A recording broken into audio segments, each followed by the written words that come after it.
What's up, guys? We're back in the garage today. I'm gonna go over something that's coming, and it's coming quick. It's the shad spawn. The shad spawn can be phenomenal to catch numbers and size. I'm gonna go over the baits and the areas that I target this time of year to catch these spotted bass that have these shad corralled in areas. And you can always catch largemouth doing this too, because docks are where a place where shad spawn as well. So stay tuned, and this is Fishing with Farmer.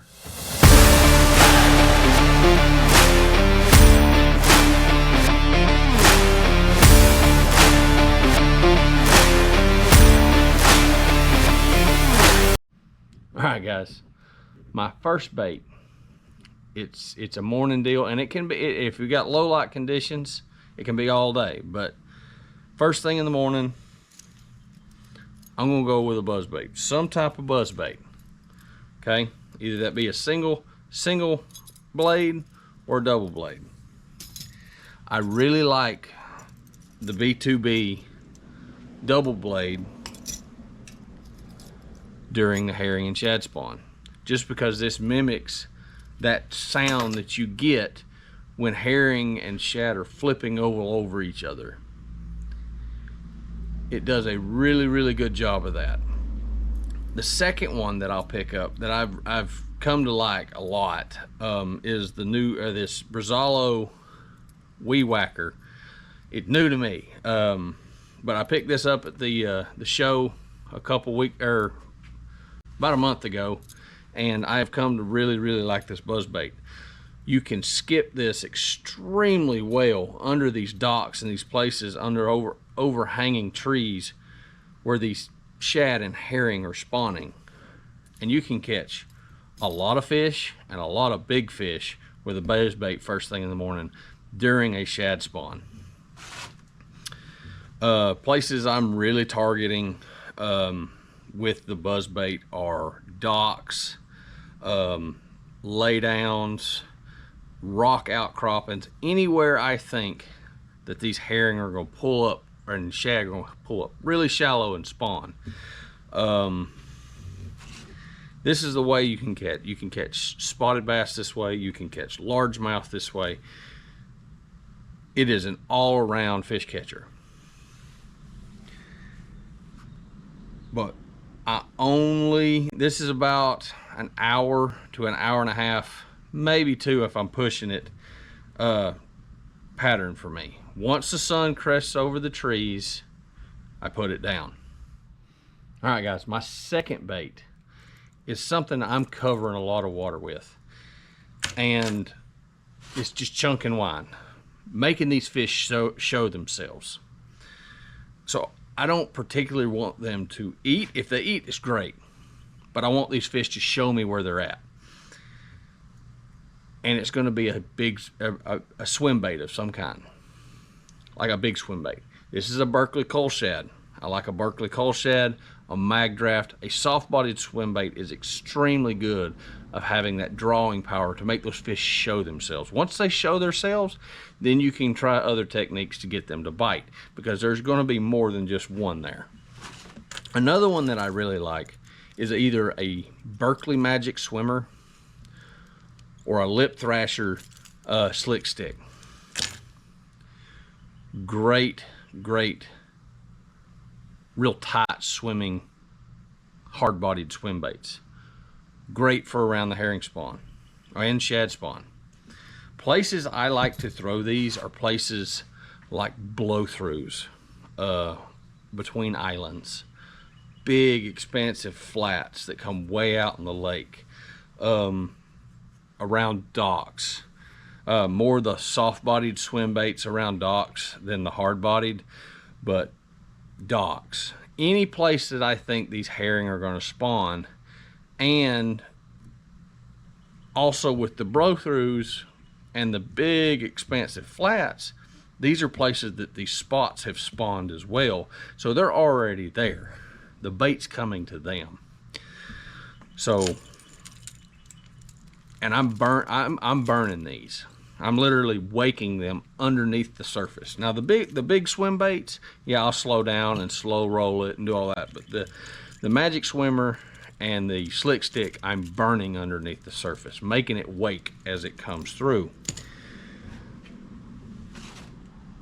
To explain the bite when they get on this, it is ferocious. I mean, they will almost take the rod out of your hand. Extremely good way to catch numbers again, but if you find the right area where the big ones are stacked up, especially spots, if you can find the area where the big ones are stacked up, you can catch a big limit quickly. But that's my second bait of choice. All right, my third bait, another shad imitator, because we're talking shad spawn, is some type of top water.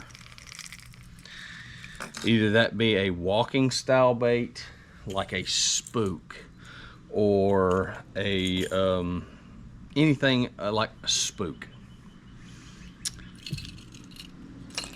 a popar, like the Storm Chug Bug.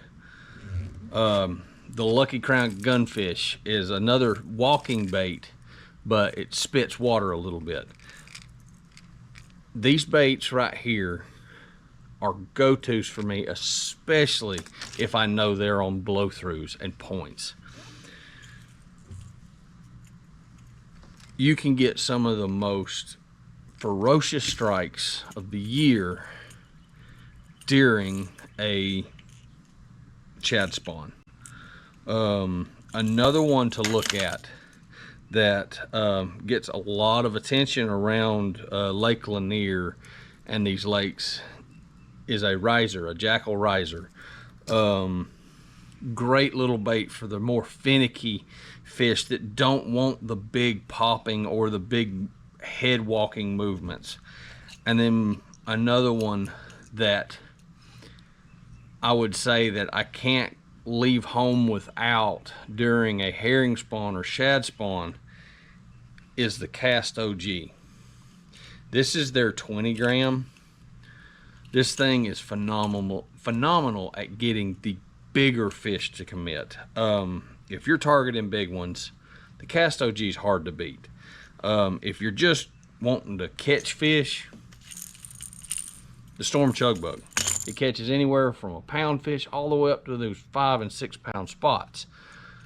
But the Cast OG is targeting that bigger quality, that 3 to 6. So don't overlook your walking topwaters during this time of year. And like I said, points, blow-throughs, your flats, anywhere you think these fish can hem these bait fish up, especially once the sun gets up. When the sun gets up, it seems like the top water bite gets extremely good during a shad spawn. I know the Zoom Super Fluke, another great bait fish imitator. You can rig these 100 different ways. A line through rig with a treble hook in the bottom of it, nose hook it, so when you're burning it on top, and it gets more of an swimming action when you're burning it, it's real fast and kill it. You can rig it with a worm hook and do your regular jerk pause, jerk pause. You can rig these things on drop shots. You can rig them up on ball heads. You can do just about anything with a Zoom Super Fluke, and it will work right now during this herring and shad spawn. Same areas I'm targeting with all the baits I've covered so far. I can throw this fluke and have success. Docks, laydowns, flats, points, blow-throughs. I love this in blow-throughs. Over deep brush piles when the fish really don't want to, when they've pushed out and they don't have any more bait fish hemmed up in these areas, you can go out to those 20-30 foot brush piles and still catch them on these. You can work them burning it, like I said, slow and steady. You can even do the old timer. What I was taught by one of my first fishing partners is just work it a couple times and then kill it and let it sink for 30 seconds. And all of a sudden, you'll just see your line jump and you've got a fish. Don't overlook your straight-tailed minnows or your soft-bodied jerkbaits during the shad spawn. Jerkbaits are in the same category as the soft-bodied jerkbaits. I'll pick the soft body over the hard body, but I can't talk about the soft body and not talk about the hard body as well. This is a Stacy 90 from Lucky Craft. This is a custom color. You won't be able to find this one in store, but a Stacy 90.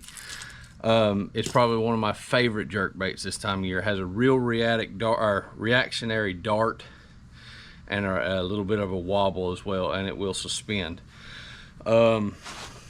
Usually go to those when it's windy, overcast conditions. If I have both, it's great.